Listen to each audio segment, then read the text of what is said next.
Hebat, hebat, hebat. Okey, kita sambung ya. Untuk sirah, minggu lepas kita belajar unit yang pertama.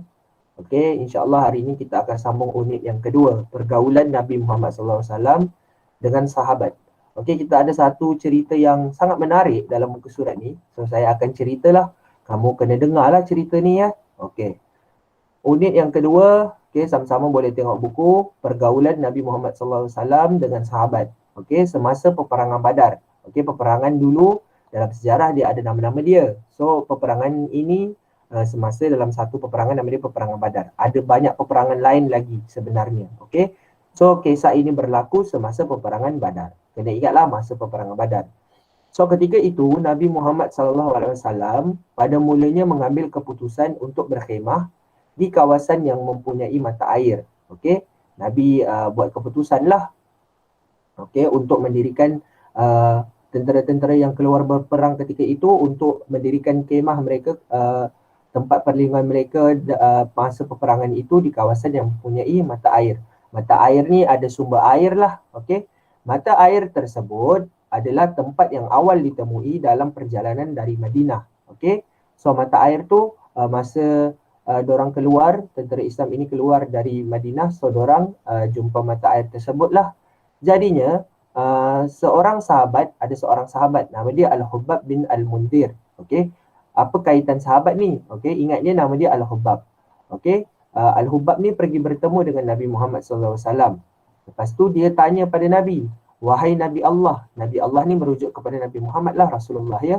Okay, dia tanya, wahai Nabi Allah, adakah tempat ini Tuan pilih kerana helah perang ataupun arahan daripada Allah yang tidak boleh ditukar lagi? So kita kena faham kat sini, bila sesuatu keputusan yang Nabi buat, boleh jadi itu adalah hasil daripada kebijaksanaan Nabi Muhammad SAW, ataupun satu lagi keputusan yang Nabi buat itu adalah berdasarkan mukjizat dan wahyu daripada Allah. Kalau benda itu adalah mukjizat dan wahyu daripada Allah, benda itu tak boleh tukar lagi.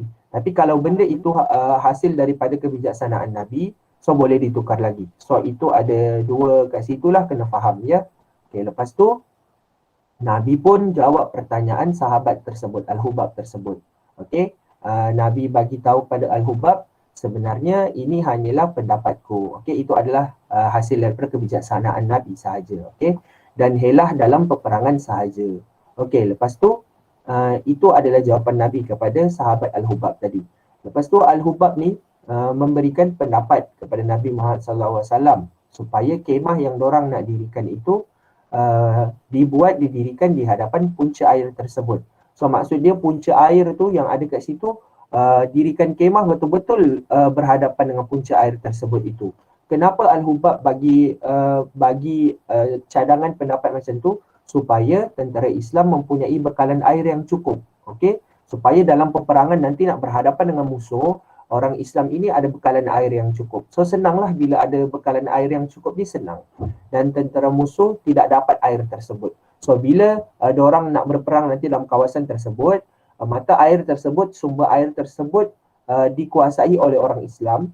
Jadinya bila orang Islam kuasai air tersebut, sumber air tersebut, so tentera musuh nanti yang bukan Islam nanti tadi tu susah nak dapat bekalan air tersebut. So itu adalah satu kelebihan untuk orang tentera Islam. Jadinya Nabi Muhammad SAW pun bersetuju dengan cadangan Al-Hubbab tadi. Lalu Nabi Muhammad pun arahkan supaya tentera Islam ini bergerak ke hadapan daripada tempat mata air tersebut. Okey, Nabi arahkan kepada tentera Islam masa tu, okey, para tentera Allah sila bergerak ke hadapan daripada tempat mata air tersebut. Dan hasil daripada Nabi menerima cadangan daripada sahabat Al-Hubbab itu tadi, okey, akhirnya tentera Islam mendapat kemenangan. Okey, itu adalah strategi perang yang mereka bincang bersama.